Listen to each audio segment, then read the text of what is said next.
Welcome to the INFOWARS Nightly News. I'm David Knight. It's Monday, January the 12th, 2015, and here are our top stories. Tonight, the Paris shooter's ties to the underwear bomber. Then, New York cops refuse to issue petty tickets. And who's behind the U.S. command attack? That's next on the INFOWARS Nightly News. Why do the ISIS jackasses have Twitter accounts? Oh, because the Pentagon wants to be able to track what they're doing. Yeah, right. Well, as we've been saying all along, it looks like 2015 is going to be the year of internet control, of trying to justify the surveillance state. They've been pushing for this, of course, with the Sony hack, but there's been many different instances. It's a multi-pronged attack. They want to use the FCC to come after the internet to assert control, regulation, taxation. They also want to establish intelligence sharing, which essentially will pretend that your information that you share with the corporation belongs equally to them as well as to you. So the corporation can turn it over to the government, and they can do it without any liability because they'll get that liability protection from the government. Now, the newly minted head of the Senate Intelligence Committee, Senator Burr from North Carolina, can hardly contain his glee to justify the surveillance state. Check this out. Our intelligence folks, I can assure you, are scrubbing everything we can find.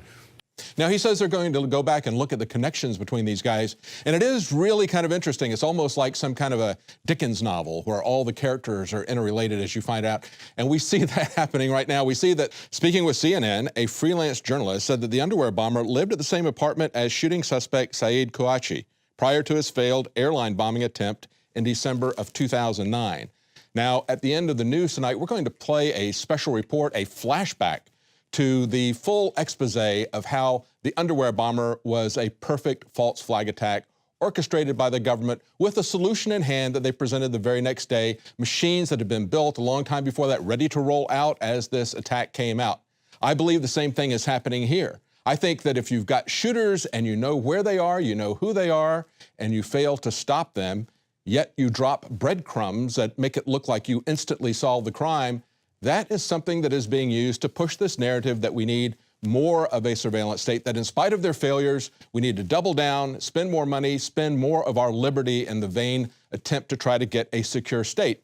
The New York Daily News points out that the terrorist, Koulibaly, who was the shooter in the incident with the kosher deli, had met with former French President Nicolas Sarkozy in 2009, years before this murder spree. And he said, he even had a publicity stunt. If you look down at the bottom of that article to pull that up, he says, I don't know what I'm going to say to him. He was 27 at the time, but he said, I'll start by saying hello. So this is someone who's not only had a long criminal record, but the day before the meeting, he even is interviewed by a Parisian newspaper. He says, it's going to be a real encounter. It's impressive. Whether you like him or not, he's still the president. Yes, he's the president. And why wasn't there a security detail to stop him from meeting with the president, considering the fact they already had him on their list as being radicalized? He had a long criminal list. When Jay Leno interviewed Obama, he said the day before Obama came to the program, they showed up and they had a staff meeting, and the Secret Service came in and pointed to various people in the room and said, don't show up tomorrow, you don't show up tomorrow, you don't show up tomorrow. If they know what the person's background is, if they're doing due diligence, then that's exactly what they're going to do. Did they not know this guy's information, or is he maybe working for them? The Newsweek report says that a French gunman met Sarkozy in a crazy security blunder. And that's the question. Was it absolutely crazy, as they say? So consider the timeline. In 2002, this man is arrested for armed robbery. In 2005, 2006, he becomes friends with one of the two brothers, Sharif. They list him as becoming radicalized at that point. Then he meets with Sarkozy in 2009. Nothing suspicious in his background. They don't do a check. Even though he's giving interviews to the Parisian newspaper the day before, they don't check. Then 10 months later, after he meets with Sarkozy, he is then busted. Police find weapons cache in his room, along with pictures of Islamic leaders. One of the fellows was planning an attack on the U.S. Embassy in Paris. Still, nothing happens to him. Then in 2013, he's given a sentence for planning a prison break, yet he serves no jail time then either. So the question is, are they giving this guy a pass out of pure incompetence? Are they giving him a pass because they're using him because he's a double agent somehow? Or are they giving him a pass because they want him to do something and they're laying back until the right time? Whether they are actually controlling these guys directly or whether or not they're letting them do this and then using it for their own political agenda, it's still a false flag. As Alex Jones pointed out yesterday, if you shake up a bag of black widow spiders, get them very angry, pour them in somebody's bed, you're not controlling those spiders anymore, but you pretty well know what they're going to do. But it gets even more suspicious. Look at this story that was on INFOWARS.com today. Police chief investigating Charlie Hebdo attack reportedly commits suicide. Now, the interesting thing is that this fellow who committed suicide with his own revolver in his office, he is the second in command. The third in command, almost a year ago, a little over a year ago, did exactly the same thing in Limoges. That's about 3.5 hours outside of Paris. He was there interviewing family members of people who had been killed. Was it a coincidence, or is that something that just adds more suspicion to it? Now, there's also an article where a French columnist writing for Voltaire Network asks what's really behind this. He says, who did order this? Was this something that was ordered by Anwar al-Awlaki, as they point out, or is this something that was ordered by someone else, some Western government or intelligence agency with another agenda? He points out that the mission of the commandos had no connection with jihadist technology. He said if they had been on a jihad, they would have destroyed first the archives of the newspaper on site after the model of their actions in North Africa and Levant. For jihadists, the first duty is to destroy the objects that they believe offend God and to punish the enemies of God. And he says, similarly, they would not have immediately retreated, running from the police without completing their mission. They would have rather have completed their mission and died on the spot than to leave those cartoons there. He said also, they wielded their weapons as expertly and fired advisedly. They were not dressed in the fashion of jihadists, but as military commandos. His belief is that this is a clash of civilizations, as he points out, designed by Tel Aviv and Washington, certainly by Western governments.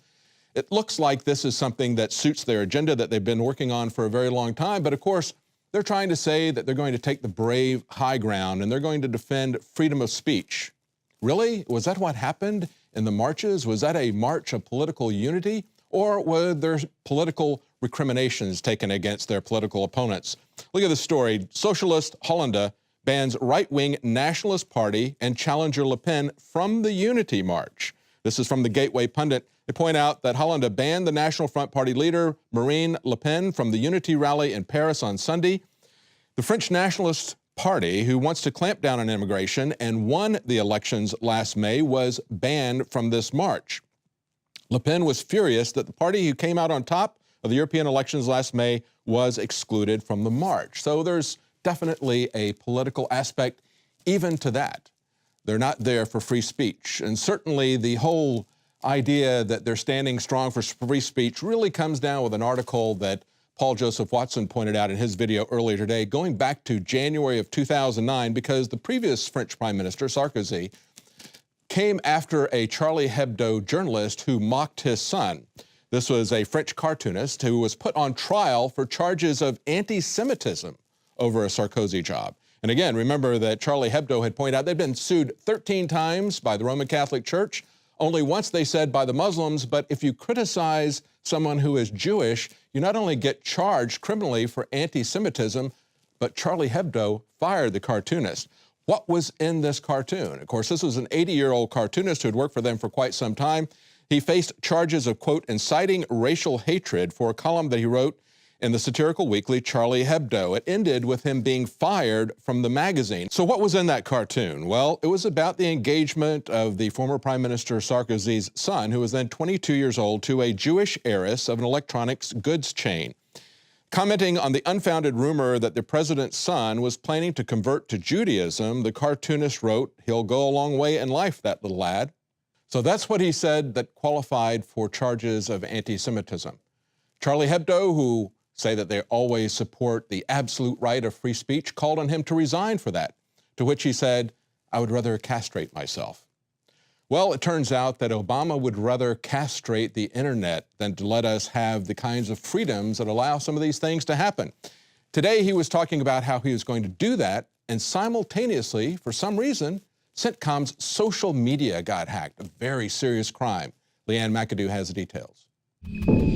hackers claiming to be aligned with Islamic State militants took control of the U.S. Central Command's Twitter and YouTube accounts just after noon today. The background and profile photos of the CENTCOM accounts were both changed to show an apparent militant and the phrases "Cyber Caliphate" and "I love you, ISIS." The hackers have threatened U.S. soldiers, saying, "Watch your backs." They posted emails and phone numbers of top military officers, threatened the release of classified documents, including some slides showing the China scenario. In a statement, the Central Command confirmed that its Twitter account had been compromised and said it is taking appropriate measures to address the matter. Forget cyber laws. This is the countdown to an internet kill switch. The group conveniently took over Central Command's accounts just as the president was delivering a speech on new cybersecurity proposals this afternoon. In recent days, experts have been warning about a coming cyber Pearl Harbor. And in an interview for PBS, Edward Snowden discussed how the new military weapon is cyber weaponry. The NSA whistleblower revealed just how easily the United States could be compromised if hackers targeted core routers that connect virtually every industry in America. When it comes to cyber warfare, we have more to lose than any other nation on Earth. Now, when Sony was hacked, cybersecurity experts said that there was no way that North Korea could have done it, and it was more likely an inside job. The FBI, however, continues to assert that, according to its expertise, it was North Korea, period. Now, how do we know that CENTCOM hasn't hacked itself? Wouldn't that be the easiest way to enforce an internet kill switch? This is the U.S. Central Command being hacked. Now, no doubt this latest hack will keep officials on high alert. The NYPD and FBI issued alerts today after ISIS re-released a video calling for attacks of intelligence officers, police officers, soldiers, and civilians in the U.S. Federal law enforcement agencies are taking the threats seriously. But it's not just ISIS using the momentum from last week's radical Islamic rampage in Paris to further their agenda. The West has wasted no time calling for CISPA-style legislation and information sharing, and you can expect to see this issue of cybersecurity propagated heavily in the president's upcoming State of the Union address.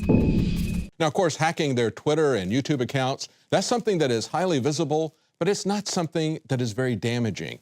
And as the Washington Post points out, virtually all the posted documents appear to have already been publicly available online. There you go. Absolutely no damage. But the question is, why does Central Command have social media accounts?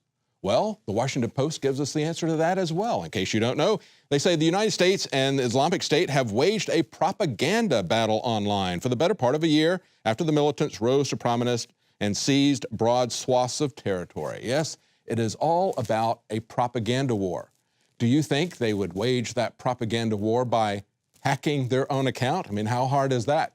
Do you think it might be an inside job like everyone told the FBI happened at Sony with the interview? Of course, everybody believes that it was an inside job, but the FBI will not admit that. Anonymous tweeted today that its members had tracked the ISIS hacker to an IP address somewhere in Maryland. They say, FBI, you're welcome. They quipped in a tweet, we'll find you, Cyber Caliphate. There you go. Now we have a more detailed report from Mikhail Thalen and Joe Biggs, that's on INFOWARS.com, who hacked the CENTCOM Twitter. You can check that out. Now, Aaron Schwartz had warned us, and of course, he was the one who pretty much led the defeat of CISPA the first time it came around. He warned us who was really behind all of these exploits. I think it's really important that we stop cyber attacks. And the way to do that is to make our cyber systems more secure, to close the vulnerabilities that allow attackers to get in. But the problem is the government's doing the opposite. They are funding the creation of vulnerabilities. They are offering rewards for people to find and build vulnerabilities into the system and give it to the U.S. government, so then the U.S. government can launch cyber attacks in other countries. But of course, Fox News is still trying to pretend that the U.S. government is not the instigator of these attacks, but the victim. Listen to this clip that Fox News had as they were just discussing the interview. We've played this clip before, and they try to make the case that the government is the victim, even bringing up